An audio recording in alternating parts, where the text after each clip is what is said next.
Hey guys, it's Michaela, and today I'm going to walk you through how to make your body different colors on Roblox Mobile. It's pretty quick and simple, so let's jump in. There's two ways to do it. I'm on the Roblox app right now, and I'm going to show you how to do it here, and then I'm going to show you a workaround to do it online. The first one is if you wanted to change the color of your avatar, all you'd have to do is go ahead and hit your profile button in the middle bottom of your screen, and that will bring up this avatar. You can hit customize, and you can click on the avatar you want to customize. And then you can scroll over to where it says body, and then you can see skin, and this is where you can change the color of your skin to whatever you want. Now, there's not as many options as there are online, and I'm going to show you how to get there now.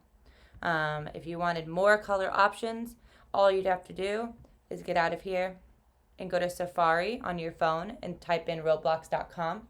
Go ahead and sign into your app or sign into the web browser.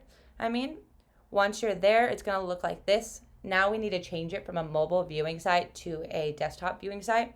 To do that, all you have to do is hit this little A, big A at the top left-hand side of your phone. That will toggle down a bar that says Request Desktop Website. Go ahead and click on that. Now let's change it to the website browser. Now we can hit these three lines, and then we can hit Avatar, and then I'll scroll out a little bit. But if I wanted to change my skin colors, I can hit body, and then I can go skin tone, and then I can scroll out a little bit more. And if I scroll all the way to the bottom and all the way to the right, there's an advanced button. I'm going to hit advanced, and now it gives me all of the different colors they have, and you can go through and change it per body part, like head could be a different color, torso could be a different color, left arm could be a different color, and each one you can change. Once you're done, you can hit done there, and you're good to go. If you guys have any questions on that, let us know in the comments below. If not, don't forget to like and don't forget to subscribe.